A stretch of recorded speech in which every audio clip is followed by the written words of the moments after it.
It's a still morning on the Wallaby group of the Houtman Abrolhos Islands. The water is a brilliant turquoise, broken only by the occasional coral outcrop rising from the shallow reef. From a distance, these limestone islands appear untouched, peaceful even, but beneath the surface of this remote Australian archipelago lies a chapter of maritime history unlike any other. For the survivors who once occupied these shores, isolation and fear would give way to something far darker. This is the story of the Batavia, Western Australia, 1629. The Batavia is a Dutch East India Company vessel built in Amsterdam in 1628. She measures 56 meters in length with a beam of 10 meters and displaces approximately 600 tons. The ship carries 341 people, including crew, soldiers and passengers, along with a valuable cargo of silver, trade goods and building materials destined for the Dutch East India Company's operations in the East Indies. It is an overcast October day in 1628 as she sits moored at the docks of Texel, preparing for her maiden voyage. The ship's upper merchant is Francisco Pelsaert, a 35-year-old company official with years of experience in the spice trade. As the Dutch East India Company's most senior representative aboard, he holds authority over all commercial matters and shares command responsibilities with the ship's captain. Pelsaert is an experienced merchant, but notably, he has limited seafaring expertise. The actual navigation and sailing of the vessel falls to the skipper, Arjen Jacobs, a seasoned sailor known for his competence at sea but also for his difficult temperament. Among the passengers is Geronimus Cornelis, a 30-year-old apothecary from Haarlem. Recently bankrupt and facing scandal in the Netherlands, he has purchased a position as under-merchant with the Dutch East India Company, seeking a fresh start in the East Indies. He boards with his family and carries himself with the bearing of an educated man. For now, he is simply another passenger seeking fortune in distant waters. On October 28, 1628, the Batavia departs Texel as part of a fleet of 7 ships. The vessels travel in convoy for mutual support, following the established Dutch East India Company route south along the African coast toward the Cape of Good Hope. The journey is routine for the first several months. The Batavia makes good time through the Atlantic, rounding the Cape in April 1629 before turning east into the Indian Ocean. The ship's company settles into the rhythms of life at sea. Days are marked by watch changes, meals, and the constant work of maintaining a sailing vessel. Below decks, tensions begin to simmer. A series of incidents creates friction between Pelsaert and Jacobs. The skipper feels his authority undermined by the upper merchant's presence. There are also allegations involving inappropriate conduct toward a female passenger, Lucretia Jans, which further strain relations among the senior officers. By early June, the Batavia is sailing alone, having lost contact with the rest of the fleet somewhere in the Indian Ocean. The ship follows the Brewer route, a relatively new navigation technique that uses the roaring 40s strong westerly winds to cross the Indian Ocean at southern latitudes before turning north toward Java. It is an efficient route, but it carries risk. These waters are largely uncharted, and the western coast of New Holland, as the Dutch call Australia, is poorly understood. On the night of June 3, 1629, conditions are deceptive. A bright moon illuminates calm seas as the Batavia continues east at approximately 5 knots. Jacobs has set the night watch before retiring to his cabin. the lookouts maintain their positions, scanning the dark waters ahead. At approximately 2 in the morning, there is a sudden, grinding impact that shakes the entire vessel. The Batavia has struck Morning Reef in the Wallaby Group, a section of coral outcrop invisible beneath the moonlit surface. The ship shudders to a violent halt, her bow riding up onto the reef as timber splinters and cracks. The impact throws sleeping crew and passengers from their bunks. Water immediately begins flooding the lower decks through the ruptured hull. Pelsaert rushes to the main deck to assess the damage. The situation is dire. The Batavia is firmly lodged on the reef with waves pushing her further onto the coral. Despite immediate efforts to lighten the ship by throwing cargo overboard, she cannot be freed.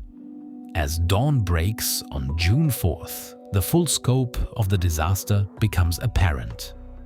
The Batavia is breaking apart on the reef, her back broken by the constant wave action.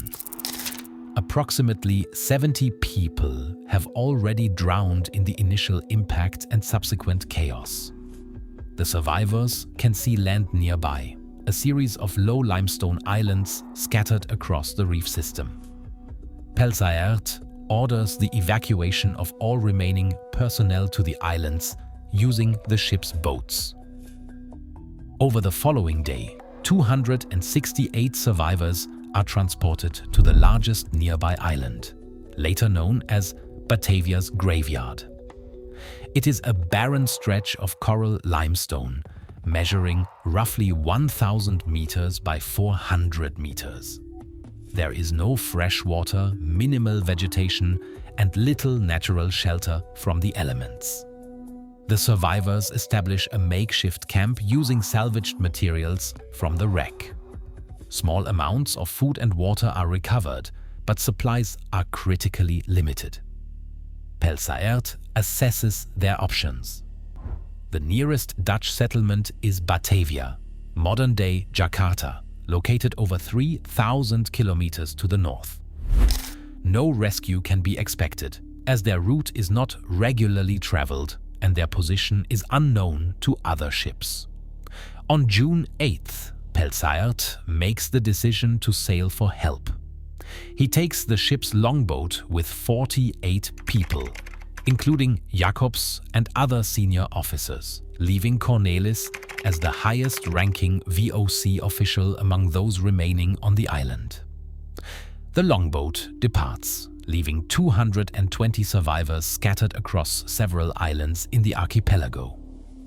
Initially, some order is maintained. Salvage operations continue at the wreck site, recovering additional supplies. But water remains the critical concern. The survivors are forced to collect rainwater in the few containers available, with daily rations carefully controlled. Cornelis begins to consolidate authority over the main group of survivors. He forms an inner council of trusted men. Among them, a soldier named Wouter Loes and a young cadet named Coenraad van Huysen. Over the following weeks, Cornelis implements a strategy that he claims will improve survival chances. He disperses groups of survivors to different islands, ostensibly to search for water and improve resource distribution. In reality, he is isolating potential opposition and identifying those loyal to him. By late June, the situation on Batavia's Graveyard has deteriorated. Cornelis and his council begin systematically eliminating survivors they deem unnecessary or threatening to their control. The killings start with isolated individuals, then expand to entire family groups. Men are murdered by drowning, stabbing, or being bludgeoned with salvaged materials. Women and children are not spared. The methods are deliberate, and the victims are given no warning. Over the course of approximately 6 weeks, more than 125 people are killed. Cornelis maintains control through a combination of violence and manipulation, forcing some survivors to participate in the killings to implicate them. A group of soldiers, led by Wiebe Hayes, stationed on the separate West Wallaby Island, discovers a freshwater well and begins to organize resistance. Several attempts are made by Cornelis's men to eliminate this group, resulting in armed clashes between the two factions. On September 17, 1629, a sail is spotted on the horizon. Pelsaert has successfully reached Batavia after a 33-day voyage covering over 3,000 kilometers in an open boat. He secured a rescue vessel, the Sardam, and has now returned to the Abrolhos.